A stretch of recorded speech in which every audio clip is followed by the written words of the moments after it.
श्री स्वामी समर्थ. स्वामी समर्थ महाराजांच्या कृपेने तुमच्या सर्व इच्छा आकांक्षा स्वामी समर्थ महाराज पूर्ण करोत आणि तुमचा आजचा दिवस खूप सुखात आनंदात जावो हीच स्वामीचरणी प्रार्थना करूया. आणि आपल्या आजच्या हनुमान जयंती विशेष या उपायाच्या व्हिडिओला सुरुवात करूया. चैत्र पौर्णिमा हनुमान जयंती 2025ला शनिवारी या दिवशी आलेली आहे. शनिवार, चैत्र पौर्णिमा आणि हनुमान जयंती या तिन्हीचा संयोग एकत्र झाल्या कारणाने या तिथीला विशेष असं महत्त्व प्राप्त झालेलं आहे. प्रत्येक महिन्यामध्ये पौर्णिमा तिथीही येते. प्रत्येक पौर्णिमेचं महत्त्व देखील हे वेगळं आहे आणि आपल्या हिंदू धर्मामध्ये चैत्र पौर्णिमेला विशेष असं महत्त्व दिलं जातं. कारण हिंदू धर्मामध्ये चैत्र पौर्णिमेच्या दिवशी हनुमानाचा जन्म झाला होता. म्हणून या दिवशी हनुमान जन्म उत्सव आपण मोठ्या आनंदात उत्साहात साजरा करत असतो आणि या दिवशी केलेले उपाय कधीही वाया जात नाही.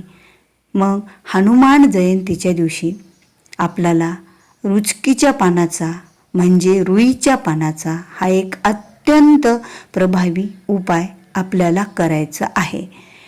बघा, हनुमान ही देवता आपल्या सर्व संकटांचं निवारण करणारी देवता आहे.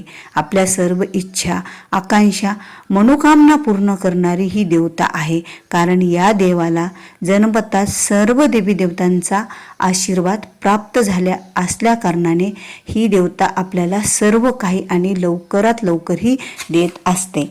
म्हणून हनुमान जयंतीच्या दिवशी आपल्याला हा उपाय करायचा आहे. आता हनुमानाला आवडणाऱ्या वस्तूपैकी रुचकीचं पान आहे. म्हणून या दिवशी केलेला या पानाचा उपाय अत्यंत प्रभावी उपाय मानला जातो.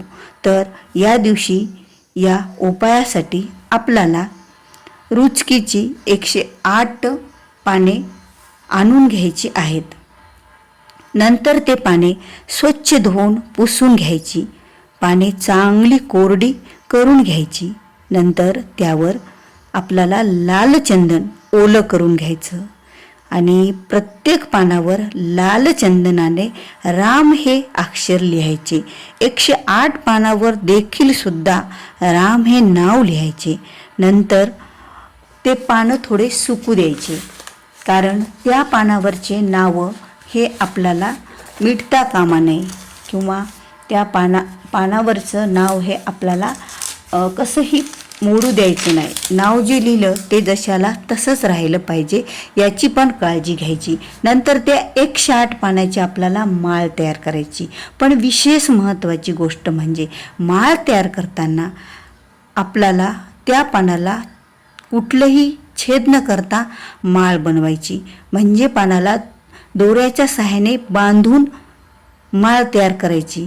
कारण बघा, जसं आपण फुलांची माळ तयार करताना फुलाला सुईच्या सहाय्याने दोऱ्यात ओवून आपण माळ तयार करत असतो. पण पानाला आपल्याला कुठल्याही पवित्र झाडांच्या पानाला आपल्याला छेद करायचा नसतो. कारण जर ते छेद करून जर पानाचा उपाय केला तर आपल्याला त्या उपायाचा 1% सुद्धा फळ मिळत नसतं. म्हणून आपल्याला छेद न करता दोऱ्याच्या सहाय्याने बांधून ती माळ तयार करायची आहे. ती माळ तयार केल्याच्या नंतर आणि हनुमान मंदिरात ती माळ आपल्याला घेऊन जायची आहे. आता हनुमान मंदिरात माळ घेऊन जाताना विशेष महत्त्वाची गोष्ट, त्या पानावरचं राम नाव हे आपल्याला मोडू द्यायचे नाही. अशा पद्धतीत तुम्ही ती माळ घेऊन मंदिरात जा आणि जाताना सोबत थोडासा मारुतीरायाला आवडणाऱ्याला गुळाचा प्रसादसुद्धा आपल्याला त्यासोबत घेऊन जायचा आहे. ती माळ आणि तो प्रसाद घेऊन हनुमान मंदिरात जायचं आणि ती माळ हनुमानाला अर्पण करायची, त्यांच्या गळ्यात घालायची आणि तो जो प्रसाद आपण गुळाचा नेलेला आहे तो हनुमानाला अर्पण करायचा. नंतर नमस्कार करायचा आणि नमस्कार झाल्याच्या नंतर तुमची जी काही इच्छा असेल, जी काही मनोकामना असेल ती तिथे बोलून दाखवायची आणि ती पूर्ण होण्यासाठी हनुमंतरायाला विनंती करायची, कारण हनुमंतरायाजवळ अशक्य असं काहीच नसतं. ते सर्व काही गोष्टी लवकरात लवकर आपल्या इच्छा पूर्ण करणारा असा हा देव आहे. मग नंतर आपल्याला हे सर्व झाल्याच्या नंतर शक्य असल्यास एक वेळा हनुमान चालिसा तेथे बसून पठण करायची.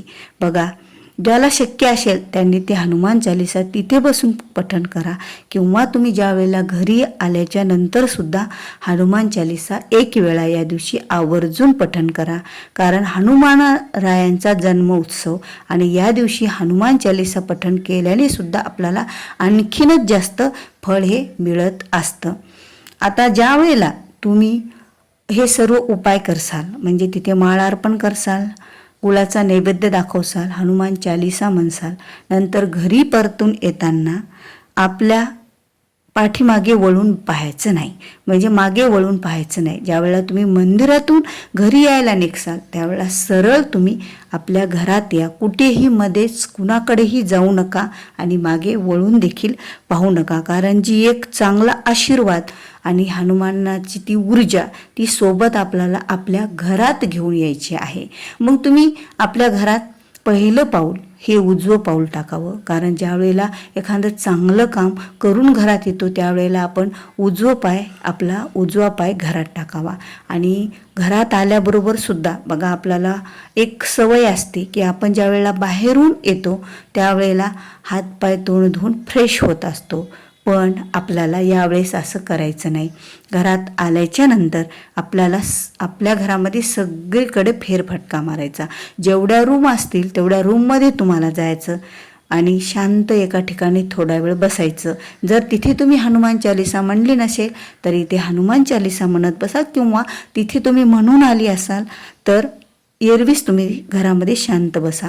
कारण 10-15 मिनटं तुम्हाला हातपाय धुवायचे नाही आणि दुसरं कुठलंही कार्य करायचं नाही. सतत आपलं हनुमानाचं नामस्मरण करत राहायचं. नंतर तुम्हाला हे सर्व झाल्याच्या नंतर तुम्ही हातपाय तोंड धुवू शकता, फ्रेश होऊ शकता.